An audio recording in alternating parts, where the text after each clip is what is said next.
સરગાપુરીજી વાદ્યમું નીડર કથા ખૂબ વાતો આપણને કરવી છે, ખૂબ સત્સંગ કરીશું, મોજ કરીશું આ કથામાં અને મને પણ તમે સહન કરતા રહેજો. દયા કરો તો દાસ દયાનંદ ઉપર જો તમે દયા કરો તો એ તો પહોંચે શરણ હરીને ઓર સમય ભવતારંગો ઓર સમય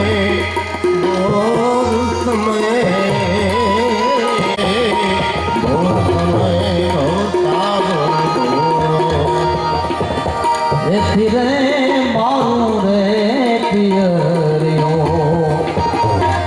आमा नगर वेलड़ा जो तो मनवाने दरियो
अरे कोनी ने काले रे जीवड़ा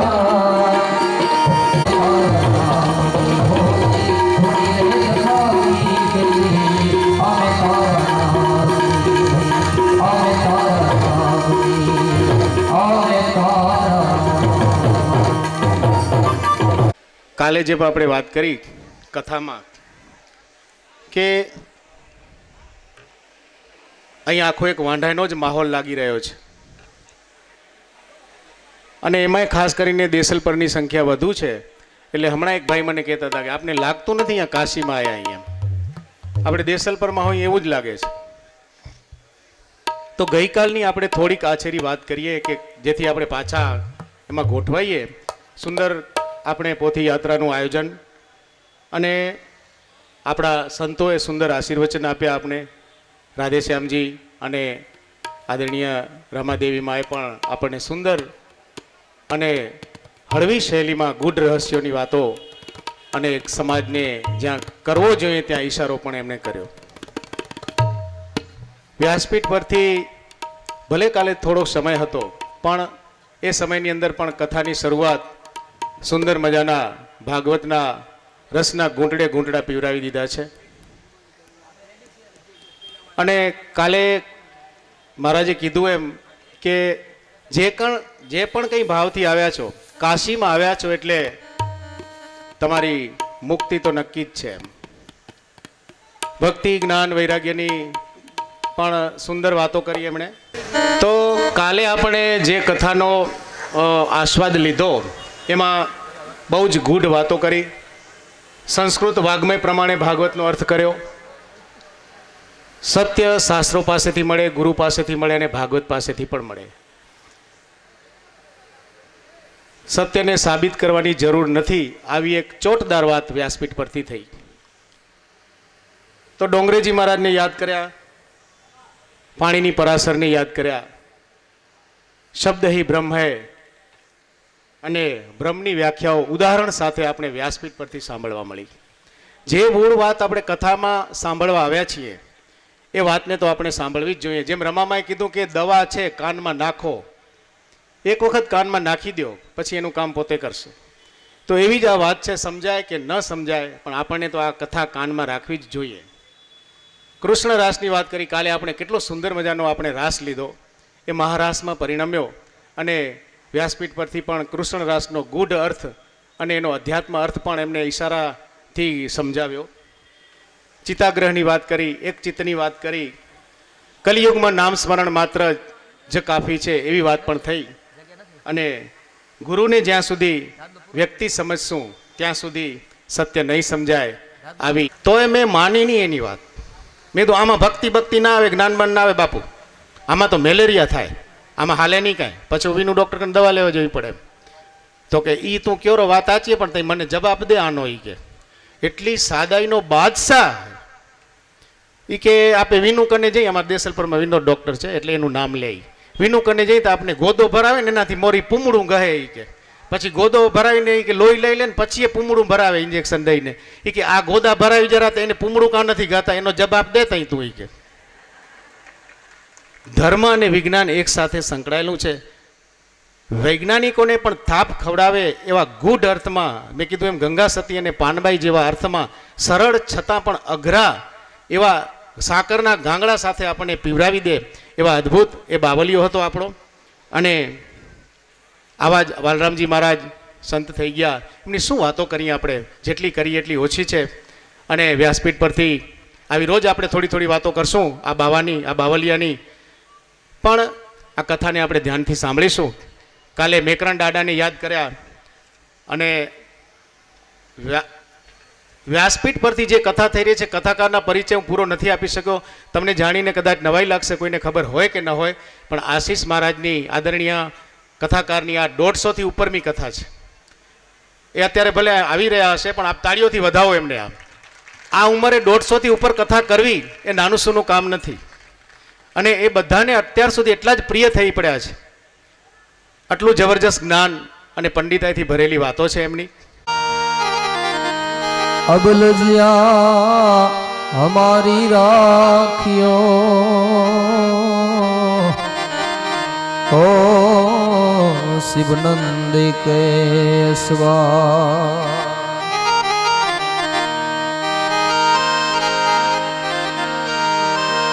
હરી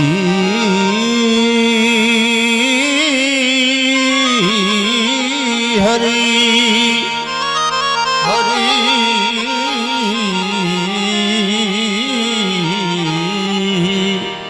હરી હરી. શેષનાગ કોગલ પટો કિનો શેષનાગ પૂજા પ્રેમ પુકારી રે ઘોર સમય ભવ તારો ઘોડો.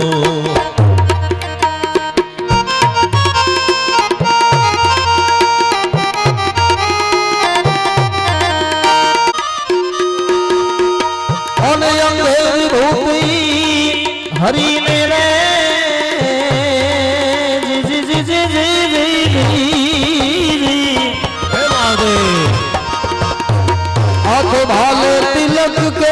શરણું કીધું અરે પ્રભુજી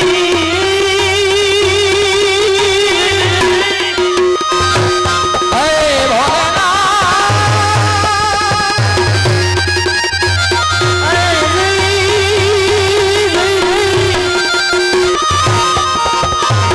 હાલે તિલક કે શરણું કીધું અંગલ રૂપી હરિને રે શુભમ ભવતુ ઓમ સ્વસ્ત્યસ્તુ યા વિનાશાખ્યાત પુણ્યકલ્યાણ વૃદ્ધિદા વિનાયકં પ્રિયા નિત્યં તાંચ સ્વસ્તિં બ્રુવन्तु નઃ નારદાદ્યઃ ઋષિગણઃ ये चान्ये च तपोधनः भवन्तु यजमानस्य आशासविशालबुद्धे फुल्लारविन्दायतपात्रनेत्र પ્રજ્વાલિતો જ્ઞાનમય આપ કૃપાળુ ભાગવત ભગવાન નાથ કૃપાળુ ભાગવત ભગવાન ઉતારીએ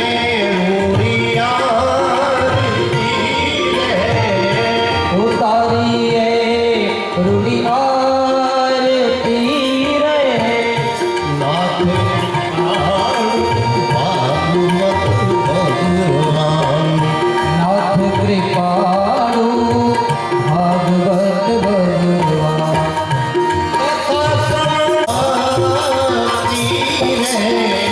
બડે જીવનમાં ભક્તિ રે નાથ કૃપાળુ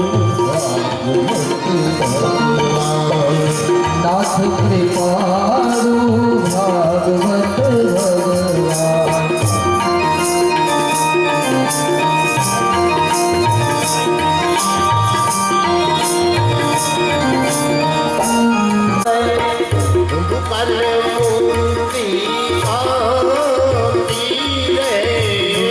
કરીને મુક્તિ આપી રે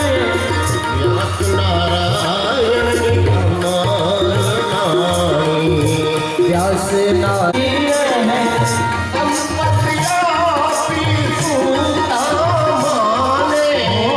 સંપત્તિ આપી સુદામાને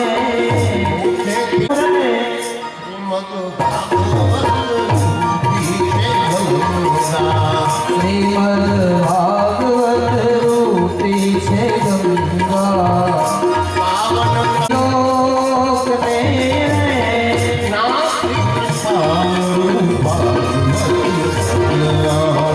નાથ કૃપા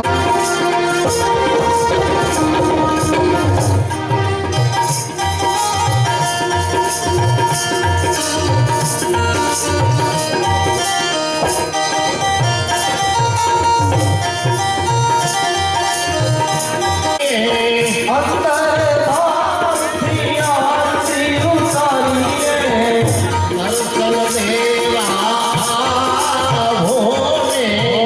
દર્શન દેવાયા બોલે ભાવે હરે શંકર પ્રભુ અંતર ભાગવત ભગવાન કર્પૂરે ગૌરમ કરુણાવતારમ સર્વાર્થ સાધિકે શરણ્યે ત્રંબકે ગૌરી નારાયણી નમોસ્તુતે બોલે ભાગવત ભગવાન કી જય આરતી ઉપરથી પાણીની ધારાવડી કરી જઈએ યાનિકાની ચ પાપાની જનવાંતરકૃતાની ચ તાની સર્વાણિ નશ્યન્તુ પ્રદક્ષિણામ પદે પદે હાથથી ભગવાનને આરતી અર્પણ કરી જાઓ. હસ્તૈ દેવવંદનમ દેવવંદનમ. પછી તમે બધા આરતી લઈ લ્યો.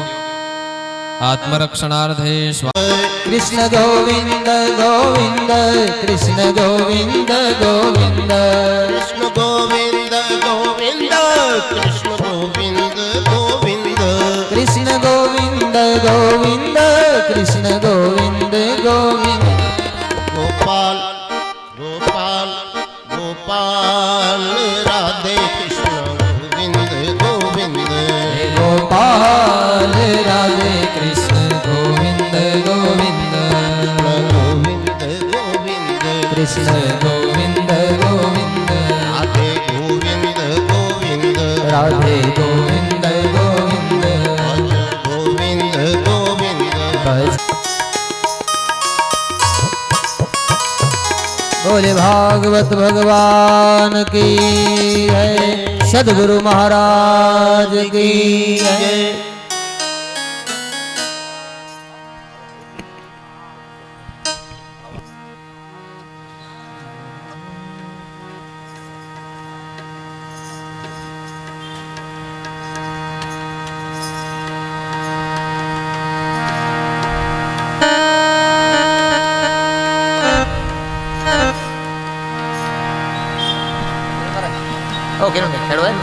आलू भजम नंद नंदन सुंदर श्री कृष्ण चंद्र कृपालु भजन नंद नंदन सुंदर शरण शरण भव भय हरण आनंद धन राधा शरण शरण भव भय हरण आनंद धन राधा शिर मोर मुकुट विचित्र मणि माया मुकुर कुंडल शिर मोर मुकुट विचित्र मणि माया मुकुर कुंडल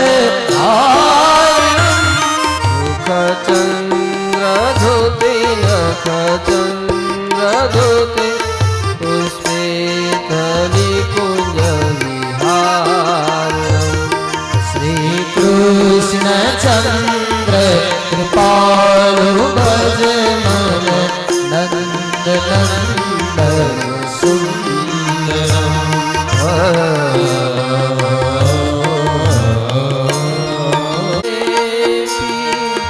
नामानि विष्णु प्रवदन्ति मत्या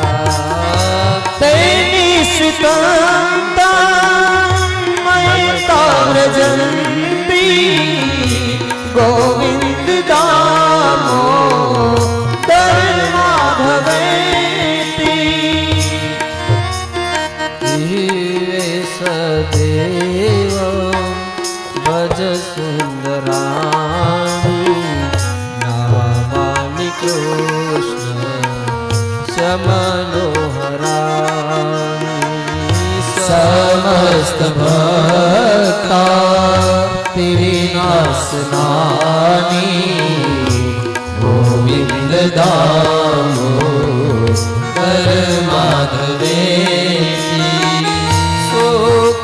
सुखवसाने इदमेव सारं दुःखवसाने इदमेव देहावसाने इदमेव जातं गोविंद दामोदर माधवेति श्री कृष्ण राधा वर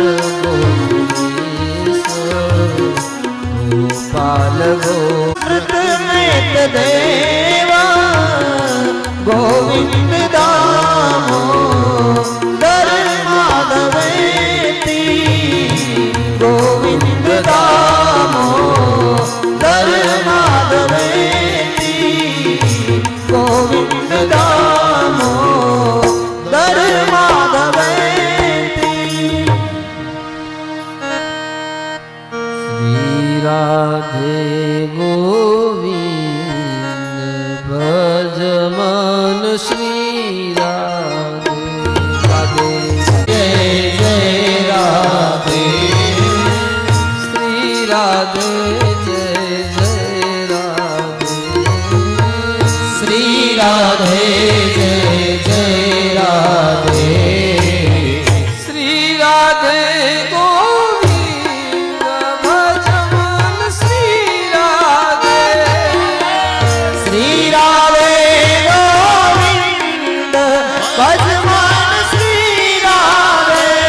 બોલો શ્રી રાધે ગોવિંદ ભજ મન શ્રી રાધે રાધે ગોવિંદ ભજ મન શ્રી રાધે ગોવિંદ ભજ મન શ્રી રાધે ભજ મન શ્રી રાધે ભજ મન શ્રી રાધે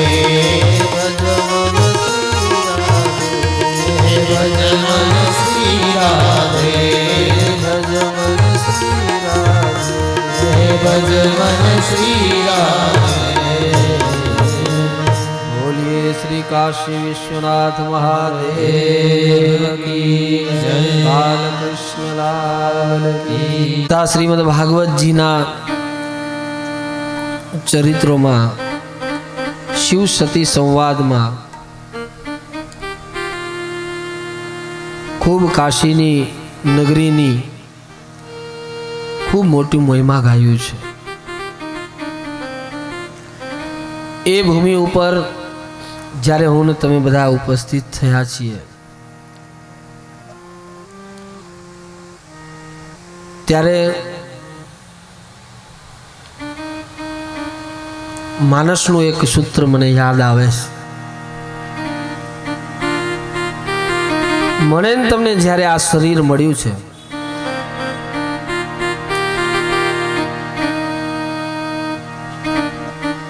એ એક પરમાત્માની કૃપા છે.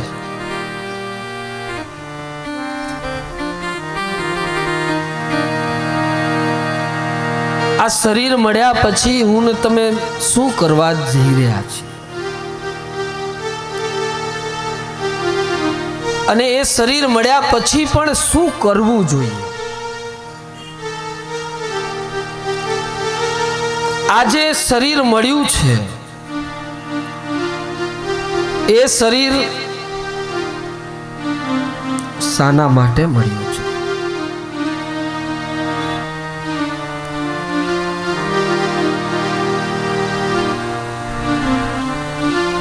માનસમાં એક સૂત્ર મળે શરૂઆતના બાલકાંડ. બડે ભાગ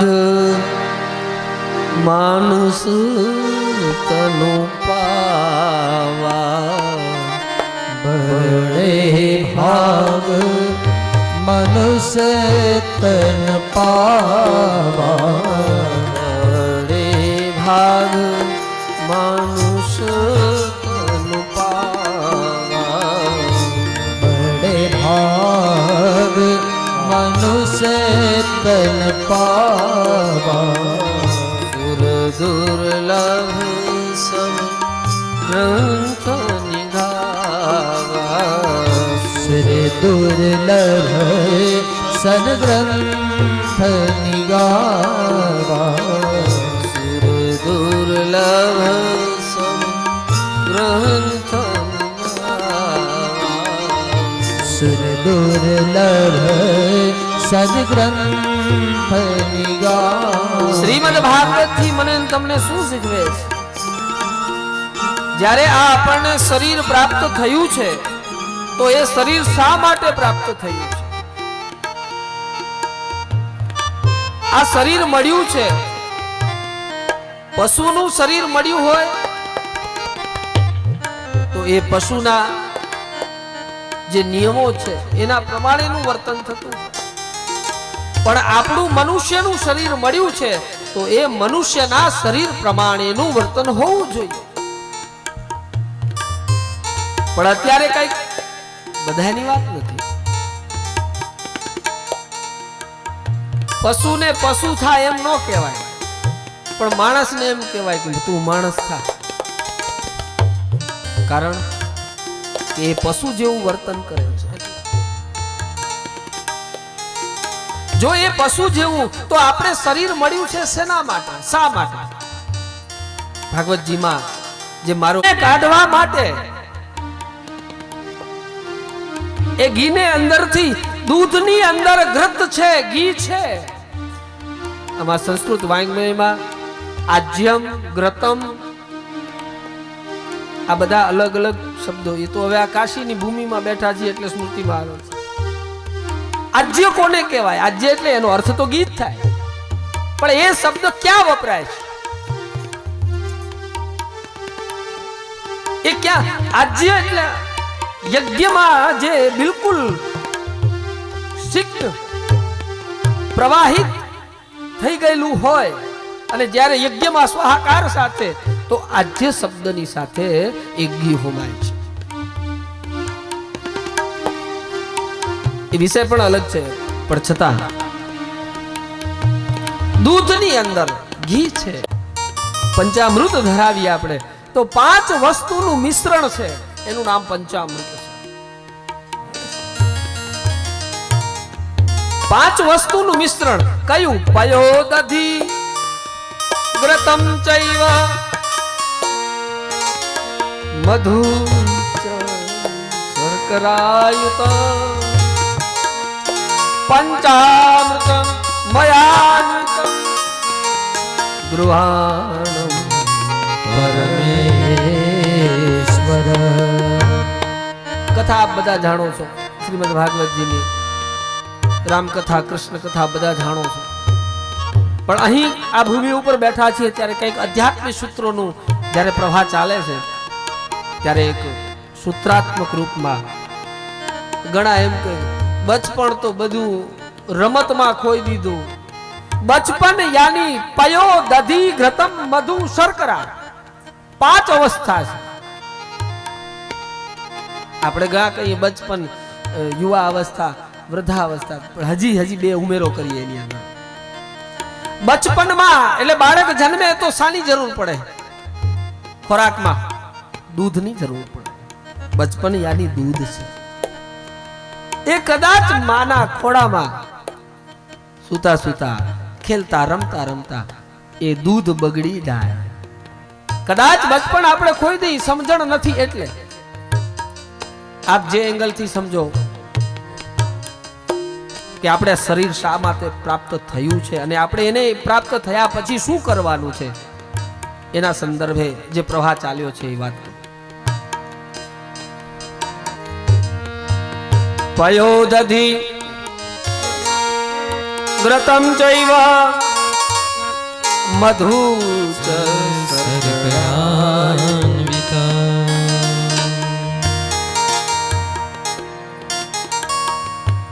દૂધ છે. દૂધ એટલે બચપણમાં દૂધ બગડે, ઘણો ટાઈમ રહી જાય ને તો દૂધ બગડી પણ જાય. પણ એ દૂધની અંદર સાટો નાખો છાસનો તો દૂધ બગડે, પણ એની ચિંતા ન કરાય. બચપણ બધાયનું આમ જ હોય. બચપણમાં આને આ સ્થિતિ હોય બધાયની, પણ એની ચિંતા ન કરાય. દૂધ કરતા, દૂધ તો અમૃત છે બિલકુલ, પણ દૂધ કરતા દૂધ તો શ્રેષ્ઠ છે જ. મૂળત મૂળમાં પાયો દૂધ શ્રેષ્ઠ છે, પણ વિશેષ દહીં પણ એના જેવું જ શ્રેષ્ઠ છે. એમાં દૂધની અંદર જો છાસનો છાંટો પડે તો દહીં બની જાય, અને દહીં બને તો દહીં કેવું હોય? ઘટ્ટ હોય, થોડુંક જામી જાય ને. આ બધા સમજી શકો છો ને મારી વાત? આ આપણું જીવન કઈ રીતનું છે અને આપણે આપણું જીવન કઈ રીતનું જીવી રહ્યા છીએ અને કેવું જીવવું જોઈએ, આ એક પંચામૃતમાંથી આ તત્વ નીકળે છે. પયો દધી ઘૃતમ ચૈવ મધુ ચ શર્કરાયુતમ. દહીં બને, અને દહીં બને તો આમ તો આ જે ભૂમિ છે એ ભૂમિ ઉપર, અને હમણાં જ સેવાદાસ સાહેબની સ્મૃતિમાં વ્યાસપીઠનું સન્માન કરવામાં આવ્યું. એ આ ભૂમિ ઉપર સાહેબ બોલે છે. આ ભૂમિ ઉપર ઘણાએ કહી દીધું કબીરા બિગડ ગયા, કબીરા બિગડ ગયા. ઘણા કહી દીધું કબીર બગડ્યા, પણ કબીર બગડ્યા પણ શું થયા? સાધુ કેરી સંગ તું કબીરા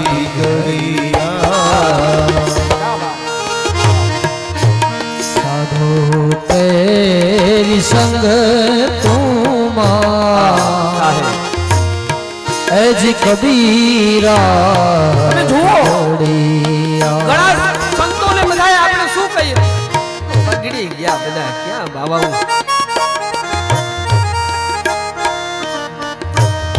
કબીર ગાંડો, જલારામ ગાંડો, આ ગાંડાની વણજાર છે બાપ. અને ઈ વણજારમાં આપણે બધા આવી ગયા છીએ આજે. આ ગાંડાની વણજાર છે. અને ભક્તિ કરવા ઊભા થઈએ ને એટલે પેલા આપણે પેલા ઘરના જેમ કે હવે પાગલ થઈ ગયા છે, રેવા દો, આનું ક્યાં માથું છે.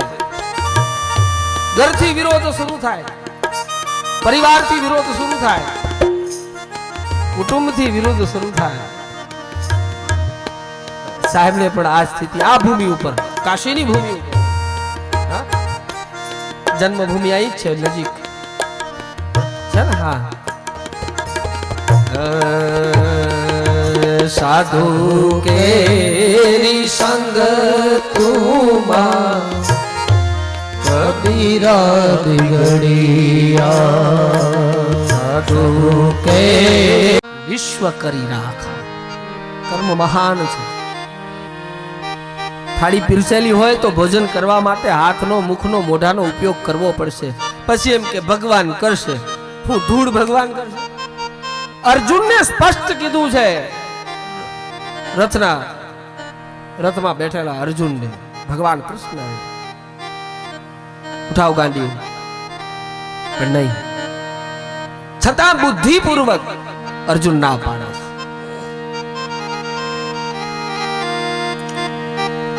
ઘીને તપાવવું પડે. ઘી યાની કિશોર યુવાન અવસ્થા, બિલકુલ તપવું પડશે. અને એ તપ્યા પછી એ ઘી, જે માખણ તપે છે ને, એ માખણ તપે એનામાંથી ઘી ઉત્પન્ન થાય છે. અને ઘીનો કલર પણ પીળો. અને ઘી પીળું એટલે ગુરુ, ગુરુશ્ચ ગુરુતામ. તો જ મોટપ યાની ગુરુતામ પ્રાપ્ત થાય છે.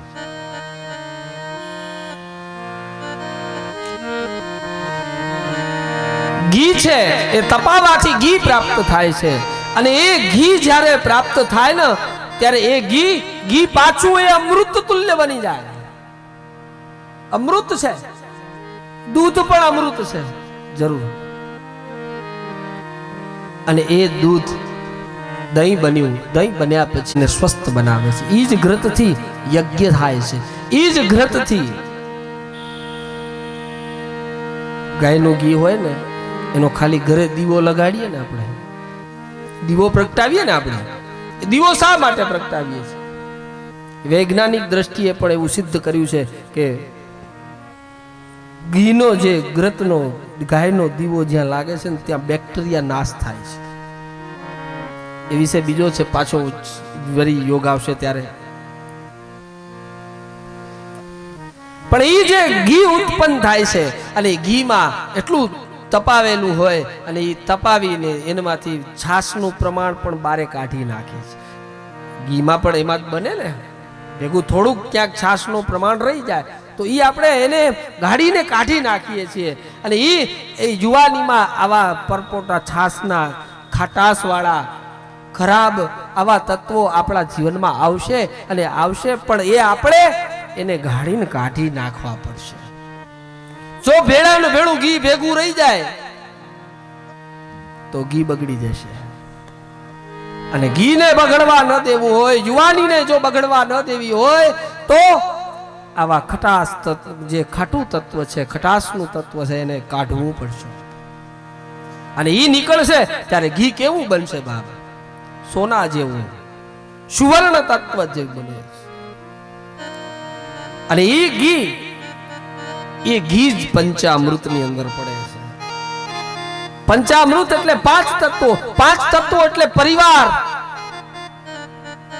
એ પરિવારની અંદર એ જ ઘીનું ટીપું, એ પંચામૃતની અંદર એ જ ઘીનું બુંદ અંદર પ્રાપ્ત થાય, એનાથી જ પંચામૃત બને. તો તો એ આખા પરિવારમાં હળી મળી અને ઘી જેમ પંચામૃતમાં ભળી જાય એવી રીતે આપણે ભળી જવું પડશે. એક ભૂમિકા બનાવી છે. પણ આ નૈમિષારણ્ય ક્ષેત્ર છે ને એ બ્રહ્માજીના નિર્ણયથી ત્યાં પહેલા કથાનો પ્રારંભ થયો છે. જેનું મનોમન મનની સ્થિતિ જ્યાં સ્થિર થાય છે ત્યાં અરણ્ય એટલે આવવું. ક્ષણનો ત્રીજો ભાગ, એક ક્ષણનો ત્રીજો ભાગ એને નિમેષ કહેવાય છે. અને એ નિમેષમાં શું હોય? જ્યાં લડાઈ ઝઘડા કાંઈ ન હોય, કંકાસ ન હોય, દંગા ફસાદ ન હોય, જ્યાં બિલકુલ શાંતિનો અહેસાસ થતો હોય એનું નામ નિમેષ છે. અશાસ્ત્રીય અર્થ છે એનું નામ. અને એ જ સ્થાન ઉપર જ્યાં કથાનો પ્રારંભ બ્રહ્મસત્રનો પ્રારંભ થયો છે એનું નૈમિષારણ્ય ક્ષેત્ર નામ છે. અને એ નૈમિષારણ્યમાં સોનકે સૂતજીને પૂછી રહ્યા છે કે હે સૂતજી, અમારા કાનને પરમાનંદની જો અનુભૂતિ થાય, અજ્ઞાનનો નાશ થાય, અને એવી અમાને ભગવાન કૃષ્ણની કથા કહો કે જેનામાંથી જ્ઞાન, વૈરાગ્ય અને વિવેકની વૃદ્ધિ થાય. માયા મોહ આ બધાનો ત્યાગ કરી આ ઘોર કળિયુગની અંદર દરેક જીવો તો આસુરી વૃત્તિથી જીવન જીવી રહ્યા છે, પણ સંસારના દુઃખોમાં દૂર કરનારો એવો પવિત્ર સદા કૃષ્ણની પ્રાપ્તિ કરનાર શ્રેષ્ઠ સાધન તમે અમને કહો.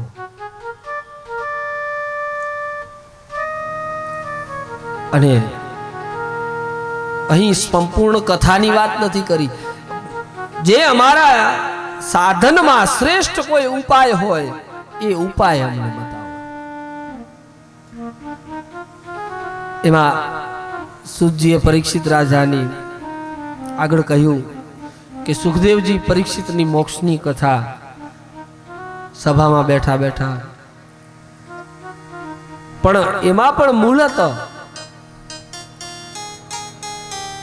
સુખદેવજી મહારાજને જ્યારે પરીક્ષિત રાજાની ઉપસ્થિતિ સુખદેવજી મહારાજને કથા સંભળાવે છે ત્યારે એમ કહેવાય દેવતાઓ આવે છે અને દેવતાઓ પણ એમ કહે કે આ કથા અમને આપો અને જે સ્વર્ગનું અમૃત છે એ અમૃત અમે રાજા પરીક્ષિતને આપી દઈએ.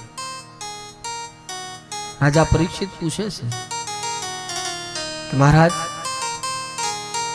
આ અમૃત પીવાથી શું ફાયદો થાય, શું પ્રાપ્ત થાય, અને કથા અમૃત પીવાથી પણ શું ફાયદો થાય, શું પ્રાપ્ત થાય? ત્યારે સુખદેવજી મહારાજ રાજા પરીક્ષિતને કહે છે કે यदि સ્વર્ગનું અમૃત આપણે પીએ છીએ તો પણ એના પુણ્યો ખતમ થશે ને, એટલે વળી પાછું એને એ સ્થિતિ પાછું આવવું પડે. જ્યારે કથામૃત એવી વસ્તુ છે કે જે પ્રાપ્ત કરી લીધા પછી કોઈ પાછું આવવાની, કોઈ પ્રાપ્તિની જરૂર રહેતી નથી. એટલે જ અહીં જે આપણને શરીર પ્રાપ્ત થયું છે અને એ શરીર પ્રાપ્ત થયા પછી એ શરીરથી શું કરવાની જરૂર છે, અહીંયા સુખદેવજી મહારાજ રાજા પરીક્ષિતને સમજાવે છે કે પહેલા આ શરીર પ્રાપ્તિ થઈ ગયા પછી પહેલા ભક્તિની ઉત્પત્તિ કરવી જોઈએ. એની કથા માત્ર એમાં સંક્ષિપ્તમાં કહી છે. નારદજી કહે છે કે સનકાદિક ઋષિઓ આદિ બધા એમાં નારદજી ફરતા ફરતા એમાં કાશી, ગોદાવરી, હરિક્ષેત્રે, કુરુક્ષેત્રે, શ્રીરંગમ આ બધી જગ્યાએ હું ફરતો ફરતો નીકળ્યો, પણ એમાં મેં બીજું કઈ નહીં, આ સૃષ્ટિ ઉપર, આ ભૂમિ ઉપર મેં એક જ વસ્તુ જોઈ કે બધા પેટ ભરું અને આળસુ જીવોનું સામ્રાજ્ય ચાલી રહ્યું છે. પવિત્રતા, દયા, તપ, દાન આવું કઈ દેખાતું નથી. નારદજીને આ જોતા એકદમથી અને ધર્મ સ્થાન ઉપર યૌવનોનો કબજો છે અને પાખંડીઓની લાઈન લાગેલી છે. આ વ્યાસજી કહે છે, નારદજીને બોલાવે છે. પણ નારદજી આગળ કહે છે કે જગતમાં હું ફરતો ફરતો એમાં કૃષ્ણની લીલા ભૂમિ હું વૃંદાવન ગયો. વૃંદાવનમાં ત્યારે નારદજીને પૂછ્યું, વૃંદાવન તો ભગવાન ભાંકે બિહારીજીની કૃષ્ણ દ્વારિકાધીશની મુખ્ય ભૂમિકા છે અને એ ભૂમિ ઉપર ગયો ને ત્યાં એક અદ્ભુત દ્રશ્ય મેં જોયું. અને એ દ્રશ્ય કેવું હતું? એક તરુણ સ્ત્રી, યુવાન સ્ત્રી રુદન કરતી હતી, રડતી રડતી, અને એની આજુબાજુ બે ઘરડા પુરુષ એ બેઠેલા હતા. આ કથા આપ બધા જાણો છો. પણ કંઈક છે, અહીં દેશાંતરોની વાત કરી છે, પણ એના અધ્યાત્મ કઈક તત્વના અર્થો એનામાંથી કાઢવાનો પ્રયાસ કર્યો. એ સ્ત્રી તરુણ છે, યુવાન છે સ્ત્રી, અને એની બાજુમાં બેઠેલા બે વૃદ્ધ પુરુષ બેઠેલા છે. ત્યારે નારદજી એકદમથી ચકિત થઈ અને જોવા લાગે કે આ કોણ છે? સ્ત્રી રડે છે, પણ નારદજીને જોતા આ સ્ત્રી બોલે છે. કારણ કે નારદજી સંત છે, સાધુ છે, અને તુરંત સંતો સાધુને જોઈ અને એ સ્ત્રી તુરંત બોલે છે, ભો ભો સાધુ ક્ષણતિષ્ઠ વંચતામપી નાશય દર્શનમ તવ લોકસ્ય સર્વ પાપ હર. શ્લોકમાં બહુ આનંદ આવે એવા બધા શ્લોકો છે શ્રીમદ ભાગવતજીના, પણ એક એક શ્લોક ઉપર આપણે બહુ ઓલું વ્યાખ્યાન સીધી લીટીમાં ન કરી શકાય, નહીં તો 4 મહિને પૂરી ન થાય.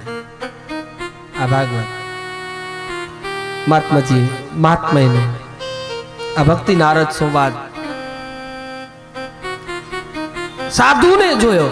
આપણે પણ આ સ્થિતિ હોવી જોઈએ. આપણા શરીરથી આપણે સંત દેખી નમન કરી નહીં કરણી સે કામ, ઉનકે મન વો જાને અપને મન ભગવાન. આપણે કોઈ વ્યક્તિને નમન નથી કરતા, અને વ્યક્તિને નમન કરીએ છીએ ને તો એ ખાલી માત્ર દેખાદેખી છે. કાલ પણ મેં કહ્યું હતું, ગુરુ જ્યાં સુધી વ્યક્તિ સમજીએ છીએ ત્યાં સુધી ગુરુપદ નહીં સમજાય, નહીં સમજાય, નહીં સમજાય. સત્યમ. અહીં ભક્તિ, આ સ્ત્રી જે યુવાન સ્ત્રી છે, એ યુવાન સ્ત્રી સાધુને આવતા જોયા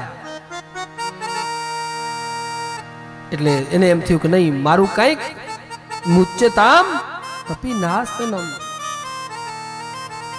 અહીં જે શબ્દ વાપર્યો છે, ભો ભો સાધુ ક્ષણતિષ્ઠ. આ સ્ત્રી એ કોઈ સાધુ એટલે નારદજીને નથી કહેતી, આ સ્ત્રી આપણને કહે છે. આ વ્યાસજી આ શ્લોક લખાયો છે એ શાયદ આપણા માટે. એ સાધુ કોણ છે? આપણે બધા સાધુ છીએ. આપણે બધા એ સાધુ છીએ, અને એ કોઈ સ્ત્રી કે નારદની વાત નથી. આપણે આપણી જાતને પોતાને પૂછવું, ભો ભો ક્ષણ, ભો ભો સાધુ ક્ષણ તિષ્ઠ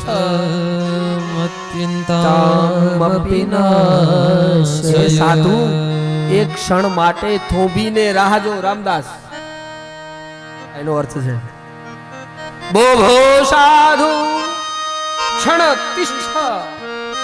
એક ક્ષણ માટે સાધુ ઊભો ઊભો રહી અને તું વિચાર તો ખરો કે હું આવ્યો છું ક્યાંથી અને હવે મારે જવું છે ક્યાં. આપણે આવું વિચારતા જ નથી, આપણે આવું સોચ્યું જ નથી. પ્રભુ છે કોણ અને તું કોણ છે ભાઈ, એ તો જ્ઞાન વિચારી જો, જ્ઞાન વિચારી જો.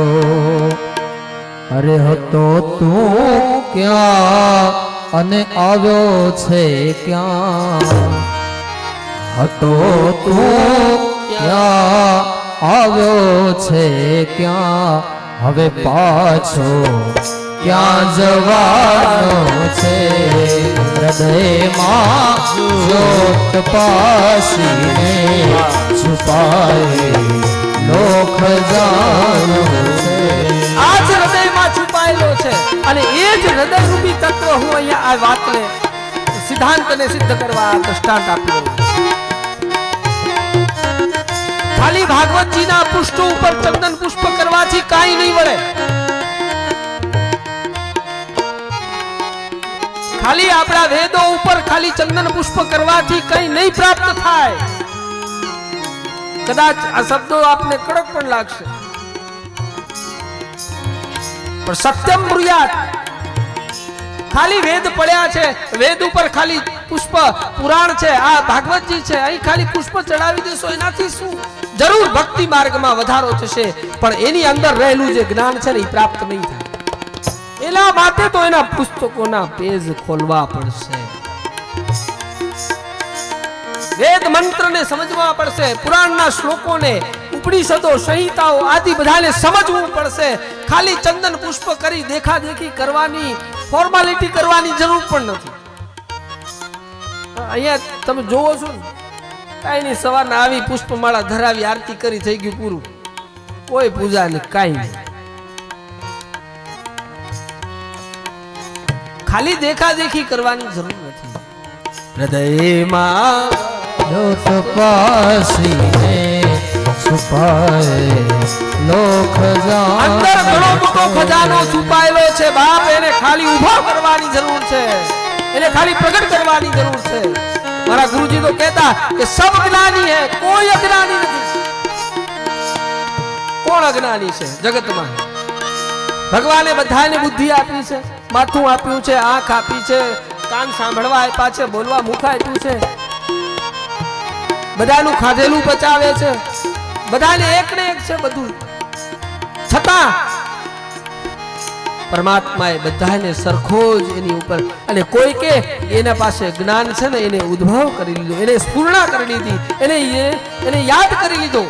કોકે પોતાનું જ્ઞાન જાગૃત કરી લીધું અને ઘણા હજી આપણા બેઠા છીએ નથી કર્યું. બધા પાસે એટલા ને એટલા જ્ઞાનનો ભંડાર ભરેલો છે. હૃદયમાં જ્યોત પાસીને છુપાય લોક જાનો છે.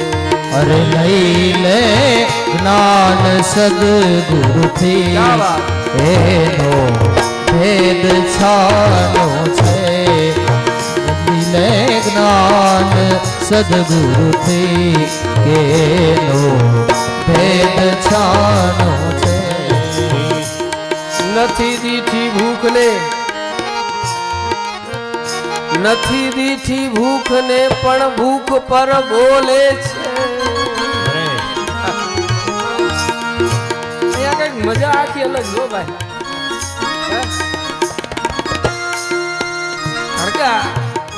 વિદ્વાનોની ભૂમિ છે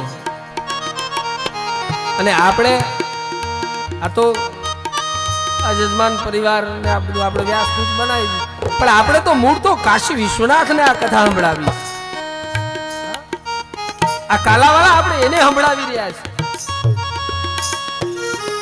તમે બધા સાંભળો છો એ ગલત ફેમી છે. આપ બધા સાંભળી રહ્યા છો, હું તમારી જેમ શ્રોતા જ છું અહીંયા બેઠો. હું સાંભળું જ છું. પણ એ આપણી ગલત પ્રેમી છે. આ તો જો એના મય થવાશે ને તો ઈ પોતે આવીને અંદર બેસીને સાંભળશે. આપણે નથી સાંભળતા બાપ. ઈ પોતે આવીને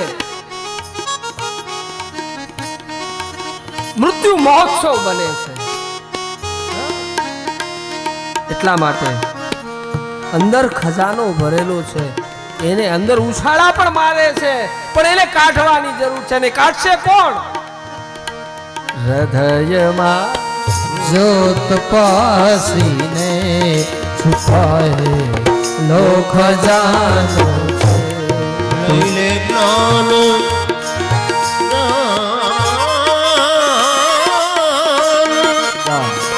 લઈ લે જ્ઞાન સદગુરુથી. ગુરુ બિન જ્ઞાન ન ઉપજે, ગુરુ બિન મિલે નહીં બેન, ગુરુ બિન સંશય ના મિલે. ભલે વાંચો તારો વેદ. આવા સમર્થ સદગુરુઓ જો પ્રાપ્ત થઈ જાય, ગળા એમ કે ગુરુની શું જરૂર છે ભાઈ? ન હોય તો આપણે કઈ વાંધો નથી, એમને એમ થઈ જતું. ગળા એવું કઈ નથી, એનાથી કઈ આપણે કોઈ તકલીફ નથી. એમને મળી જતું હોય તો આપણે કોઈ વાંધો નથી. અહીંયા BHU આથો સુપાર્શ્વનંદ સંસ્કૃત યુનિવર્સિટી વિશ્વવિદ્યાલય છે. જુઓ તો ખરા કેટલાય છોકરો એકવાર ખાલી આંટો મારી આવજો બાપ વિશ્વવિદ્યાલયમાં. ખાલી એકવાર આંટો મારજો. ખાલી એ ભૂમિ ઉપર ગયા પછી પણ એમ થાય ઓહો હો આટલું વિશાળ, આટલી ભૂમિ. કારણ કે એ જ્ઞાનની ભૂમિ છે. જ્ઞાન પ્રાપ્ત કરવા માટે કોઈ ગુરુની જરૂર પડે. ગુ એટલે અંધકાર, રૂ યાની પ્રકાશ. અંધકારમાંથી જો પ્રકાશ, અજ્ઞાનમાંથી જ્ઞાન પ્રાપ્ત ઉજવાળું કરી દે, એ અજવાળું કરનાર એનું નામ ગુરુ છે. એકડો શીખવનાર એ આપણો ગુરુ છે. ઘણા અહીંયા નિવૃત્ત થઈ ગયેલા શિક્ષકો ગણાય છે. એકડો શીખવનાર પણ ગુરુ છે. એટલે અહીં એ સ્ત્રી યુવાન એ સાધુને જોઈ એટલે ગુરુ તુલ્ય માની અને કહે છે ભો ભો સાધુ ક્ષણોતિષ્ઠ. એક ક્ષણ માટે હે સાધુ, એક ક્ષણ માટે થોભી જાઓ. એ સ્ત્રી એ કોઈ પેલા નારદજીને નથી કહેતી, એ આપણે કહે છે કે હે સાધુ. સાધુ એટલે જીવ. એક ક્ષણ માટે થોભીને જો તું આવ્યો છે ક્યાં, ક્યાંથી આવ્યો છે અને હવે જાય છે ક્યાં. તને જાવું છે? આપણે ઈ જ ખબર નથી કે આપણે ક્યાં જવાના. પહેલા નિશ્ચિત તો કરો કે મારે ડોક્ટર બનવું છે, મારે એન્જિનિયર બનવું છે, મારે કલેક્ટર બનવું છે, મારે અહીં સુધી પહોંચવું છે. નિશ્ચિત તો કરો. ગાડી તો ગાંધીધામથી કામખ્યા જતી હતી બાપ. વળી ગાડી ઉપડી ભાઈ. આ ટ્રેન ગાંધીધામથી ઉપડીને છેક કામખ્યા જતી હતી. એમાં ઘણાની ટિકિટો કામખ્યા સુધી હતી ને ભરતભાઈ? હા, કામખ્યા સુધી હતી છે. પણ જવાનું છે ક્યાં એ જરા વિચારી જો. આપણે જવું છે ક્યાં? આપણે વારાણસી જવું છે. એટલે આપણે આ વારાણસી સ્ટેશન ઉપર ઉતર્યા. મિત્રો ગાડી તો લાંબી જતી હતી. એટલે અહીં આ શ્લોક કદાચ સાહેબ હા આ બધા અર્થો સંતોના મુખેથી સાંભળ્યા છે, એટલે એની પાસેથી એ તમને અર્થો કહું. હે સાધુ એટલે જીવ, તું આવ્યો છે ક્યાંથી અને હવે તને જવું છે ક્યાં? એક ક્ષણ માટે વિચારી જો, અને ઈ વિચારીશ ના તો તારું લક્ષ્ય નિશ્ચિત થઈ જશે.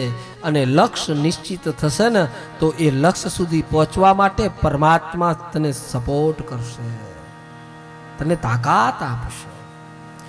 ભો ભો સાધુ ક્ષણોતિષ્ઠ અચ્યુતામ પિનાસનમ. કારણ કે સાધુ સાધુ સાધુની તો વ્યાખ્યા શાસ્ત્રોમાં કેવી કરી છે. માનસ લખે સાધુ ચરિત શુભ ચરિત કપાસુ. પણ એ વળી પાછો જ્યારે એવો સમય હશે, અહીં એ યુવાન સ્ત્રી એમ કહે છે કે હે સાધુ, એક ક્ષણ માટે મુચ્યતામ અપી નાશનમ, મારા દુઃખનો આપ જ નાશ કરી શકો. અને એ દુઃખનો નાશ સાચા સંતો હોય ને, સાધુ હોય ને, સમર્પિત આપણે થયેલું સદગુરુ તત્વ હોય, એ જ આપણા દુઃખનો નાશ કરી શકે. ત્યારે બીજા એ જ શ્લોકના બીજા પદમાં દર્શનમ તવ લોકસ્ય, તમારા દર્શનથી આખા જગતને લોકમાં સર્વ બધાના પાપ હરાય છે, દુઃખ મટી જાય છે, પાપ હરાઈ જાય છે. ત્યારે નારદજીએ જોયું કે આ યુવાન સ્ત્રી આવું બોલી રહી છે, એટલે આ બે બાજુમાં ઘરડા પુરુષ કોણ છે? ત્યારે તુરંત બીજા શ્લોકમાં લખે, નારદજી પૂછ્યું, તમે કોણ? તમે મને પ્રણામ કરો છો? આ બે ઘરના પુરુષ કોણ છે? ત્યારે પોતાની ઓળખ આપે છે. એ યુવાન સ્ત્રી પોતાની ઓળખ આપે છે. અહમ ભક્તિ રતિ ખ્યાતા, હું ભક્તિ છું.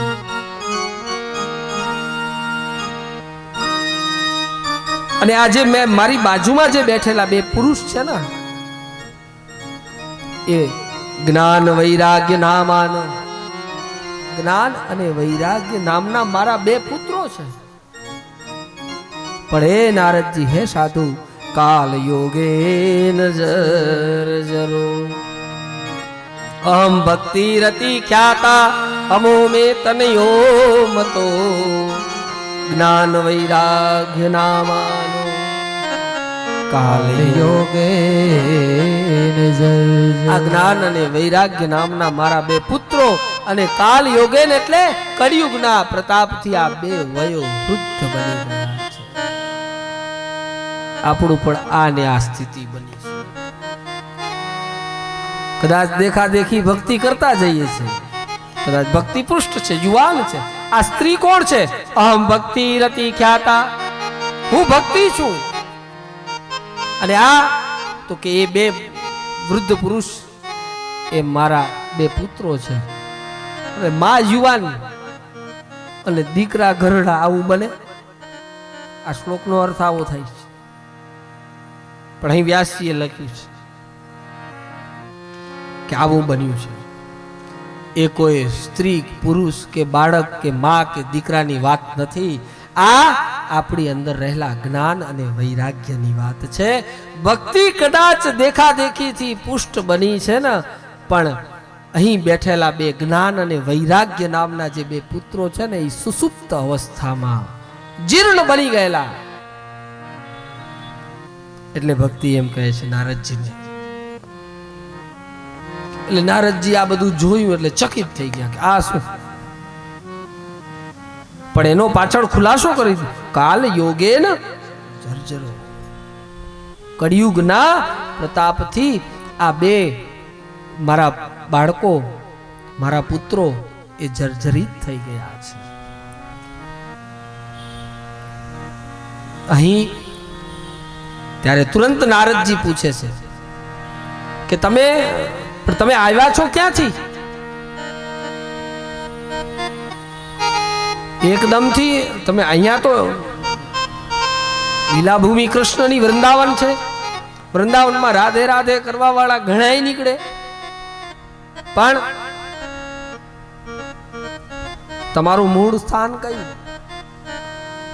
ત્યારે જે મેં પ્રારંભમાં જે આપને વાત કરી, બડે ભાગ માનુષ તનુ પાવા, એ સંદર્ભે અહીં એ સૂત્ર અહીં સિદ્ધ થાય છે.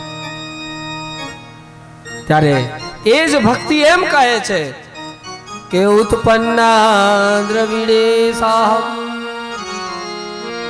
વૃદ્ધિ કર્ણાટકે ગતા, ક્વચિત મહારાષ્ટ્રે ગુર્જરે જીર્ણતા. હવે અહીંયા છે ને વ્યાસજી હવે ખબર નહીં એની તો કંઈક અદ્ભુત સૂત્રાત્મક, પણ અહીંયા ગુજરાતનું નામ લખ્યું છે. ઉત્પન્ના દ્રવિડે સાહમ, દ્રવિડ દેશ. ભક્તિ એમ કહે છે પેલી યુવાન સ્ત્રી કે મારી ઉત્પત્તિ દ્રવિડ દેશમાંથી થઈ. વૃદ્ધિ કર્ણાટકે ગતામ.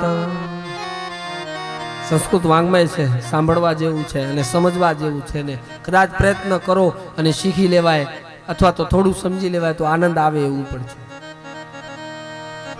આ શ્લોકમાં વૃદ્ધિ કર્ણાટકે ગતામ ક્વચિત ક્વચિત મહારાષ્ટ્ર. હવે અહીંયા કર્ણાટક આવ્યું ને મહારાષ્ટ્ર આવ્યું અને છેલ્લે કીધું ગુર્જરે જીર્ણતાંગત. ગુર્જરે જીર્ણ, ગુર્જરે યાની ગુજરાત. હવે ગુજરાતનું તો ખબર નહીં, પહેલા તો ગુજરાત મહારાષ્ટ્ર બે એક જ હતું ને. આજે પણ અમુક કલમોમાં મુંબઈ એક્ટ લાગે છે, પણ એ સમયમાં કર્ણાટક નામ હશે કે નહીં ખબર નહીં. પણ અહીં આવા બધા નામો દેશ દેશાંતરના પ્રાંતના નામ નાખવાની શું જરૂર પડી? ગુજરાત એક સાઈડ પંજાબમાં હશે ને એક પાકિસ્તાનમાં હશે, પણ ગુર્જરે જીર્ણતામ ગતામ આવા બધા શ્લોકો જે લખ્યા છે ને એની પાછળ કંઈક રહસ્ય છે. આ કોઈ પ્રાંતની વાત નથી, આ કોઈ દેશ દેશાંતરની વાત નથી, આ કોઈ ગામની વાત નથી. અહીં સ્પષ્ટ શબ્દોમાં સંસ્કૃત વાંગ્મયને સમજીએ તો એવું સમજાય એવું છે એ શ્લોકનો અર્થ કે ઉત્પન્ના દ્રવિડે સાહમ. અહીં આ શ્લોક કોણ બોલે છે? ભક્તિ બોલે છે. કોને કહે છે? નારદજીને કહે છે. ભક્તિ એમ કહે છે કે હું ક્યાંથી ઉત્પન્ન થઈ. ભક્તિ કોઈ શરીરનું વ્યક્તિનું નામ નથી. એક વાત ધ્યાન રાખો, આપણે પણ ભક્તિ ઉત્પન્ન થાય તો ક્યાંથી થાય? ઉત્પન્ના દ્રવિડે સાહમ. દ્રવિડ એટલે હૃદય. જેનું હૃદય દ્રવિત થયું છે ભક્તિ ત્યાંથી ઉત્પન્ન થશે. કાળા પાણા ઉપર પાણી નાખો તો શું કામ ના ભાઈ? ઉત્પન્ના દ્રવિડે સામ. જેનું હૃદય દ્રવિત થયું છે. આ દ્રવિડ દેશ નહીં, આ દ્રવિડ દેશ આપણા શરીરની અંદર આય બેઠું છે. જેનું હૃદય દ્રવિત થાય છે ને ત્યાં ઉત્પન્ના દ્રવિડે સામ, ત્યાં ભક્તિ એમ કહે છે કે મારી ઉત્પત્તિ થઈ. વૃદ્ધિ કર્ણાટકે ગતા. કર્ણાટક પેલો શબ્દ છે કર્ણ. કર્ણ એટલે સંસ્કૃતમાં કાનને કર્ણ કહેવાય. વૃદ્ધિ કર્ણાટકે ગતા. વૃદ્ધિ થાય છે, એક સાંભળે છે બીજા 10 ને સંભળાવે છે, એટલે ત્યાં ભક્તિ એમ કહે છે મારી વૃદ્ધિ થાય છે. વૃદ્ધિનું જો કાનમાં સંભળાય જ નહીં તો એ એકબીજાને શું સંભળાવવાનું હતું? પોતને જ સમજણ ના પડે તો બીજાને શું સંભળાવે? એટલે વૃદ્ધિ કર્ણાટકે ગતામ. ભક્તિ એમ કહે છે કે એ મારા ભજનને, મારા સત્સંગને, મારા કીર્તનને જે સાંભળે છે એ બીજા 4 ને 40 ને સંભળાવે છે, એટલે ત્યાં મારી વૃદ્ધિ થાય છે. આ કોઈ કર્ણાટક દેશની વાત નથી. વૃદ્ધિ કર્ણાટકે ગતામ. ક્વચિત ક્વચિત મહારાષ્ટ્રે. મહારાષ્ટ્ર એ કોઈ મહારાષ્ટ્ર પ્રાંતની વાત નથી. મહારાષ્ટ્ર એટલે મહાન આત્માઓ, મહાન હૃદય જેના થયા, જેમ સાધુ સંતો, એ મહાન આત્માઓ જે થઈ એ જગ્યા ઉપર મને ક્વચિત ક્વચિત મહા, એમાં બધાએ કઈ મહાત્માઓ સાધુ નથી થઈ ગયા. ક્વચિત ક્વચિત મહારાષ્ટ્ર, થોડા થોડા થોડી થોડી જગ્યા ઉપર જ્યાં જ્યાં એવા, અમે મહારાષ્ટ્રમાં સંતો ઘણા થયા. ક્વચિત ક્વચિત મહારાષ્ટ્ર, જે મહાન આત્માઓ થઈ એ મહાન આત્માઓ ત્યાં મને સન્માન મળ્યું સંતો પાસે.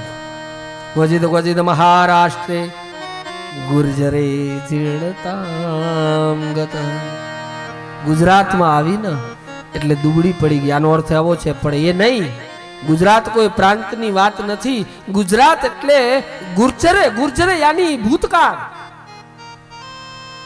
ઘણા એમ કે પહેલા તો હું રોજ મંદિરે જતો, પણ હવે બધું છૂટી ગયું. આ છૂટી ગયું એ ગુજરાત. ગુર્જરે, ગુર્જરે એટલે ભૂતકાળ, ગુજરી ગયું. જે ભૂતકાળમાં કરીએ છીએ અને અત્યારે ભવિષ્યમાં ઈચ્છાઓ કરીએ છીએ પણ વર્તમાનમાં છે નહીં, આનું નામ છે ગુર્જરે જીર્ણતામ ગતા. આજ ગુજરાત. પેલા એમ કે મને 400 200 ભજન બધા મોઢે હતા, પણ હવે હું હવે બધું હવે વિસરાઈ ગયું. ગુરુજી કહેતા વેદ છે ને મહેમાન છે. વેદનો અભ્યાસ, શાસ્ત્રોનો અભ્યાસ એ મહેમાન છે. એને મહેમાનને જેટલી આગતા સ્વાગતા કરો ને એટલો મહેમાન જાજો ટાઈમ રોકાય. અને એની આગતા સ્વાગતા ન કરો ને તો મહેમાન ઝડપથી કે હાલો સુટકેસ ઉઠાવો, ગાડી પકડો.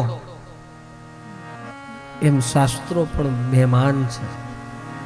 જો આપણે એનું સતત વાંચન, સતત એનું મંથન કર્યા કરીએ તો એ ઘણા સમય સુધી, એટલે એનું આપણે પૂછા કરીએ બરોબર, એને સન્માન આપીએ બરોબર, તો ઘણો સમય સુધી આપણી સામે આપણી પાસે રહે.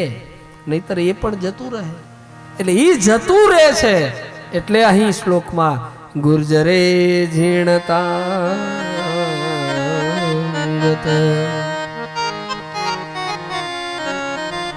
ભક્તિ નારદજીને કહે છે કે મારી ઉત્પત્તિ દ્રવિડ દેશ એટલે હૃદયમાંથી છે. કર્ણાટકે કર્ણથી વૃદ્ધિ થાય છે. ત્યાર પછી નારદજી પૂછે છે કે આ બે વયોવૃદ્ધ કાલ યોગે ન જર્જરો. આપણું આવું જ છે. આપણે જીવનમાં શરીર મળ્યા પછી, આપણે બડે ભાગ માનુષ પાવા, શરીર મળ્યા પછી પહેલા ભક્તિને ઉત્પન્ન કરવાની જરૂર છે. અને ભક્તિને ઉત્પન્ન કરીશું ને ત્યાં સદગુરુ પ્રાપ્ત થઈ ગયા પછી જ્ઞાન અને વૈરાગ્ય જાગૃત થશે. કાલે જ અમે વાત કરતા હતા, આ બધા સંતોએ કેટલું લખ્યું છે, છતાં કોઈ યુનિવર્સિટીમાં ભણવા નહોતા ગયા, પણ છતાં આટલું વિશાળ કાવ્ય, આટલું મોટું વિશાળ જે શાસ્ત્રો પુરાણો, જે વેદવ્યાસથી આદિ બધા, એ જ્ઞાન અંદરથી ઉત્પન્ન થાય છે, સદગુરુ પાસેથી જ પ્રાપ્ત થાય છે. અને એ જ્ઞાન આપણી પાસે જ્ઞાન થોડુંક કંઈક આવી જાય ને એટલે આપણે ઉછાળા મારવા માંડીએ. કાલે જ વાત કરતું, જ્ઞાન છે ને અક્કડ બનાવે છે. અતિશય જ્ઞાન મનુષ્યને અક્કડ બનાવશે. ઘણા જ્ઞાની હોય ને એ આમ સાવ અક્કડ થઈને હસવાનું કે હસે પણ નહીં. બોલો, હસે તો માવઠો થઈ જાય, માવઠું થાય ભાઈ. અને જેના જીવનમાં હાસ્ય નથી ને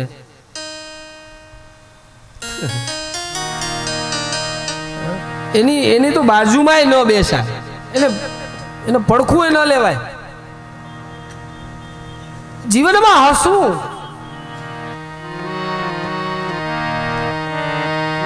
હસવું યાની કે પછી આમ એમને હાલ્યા જાવ ને હસતા જાવ તો પછી કેમ આને બોલાવો.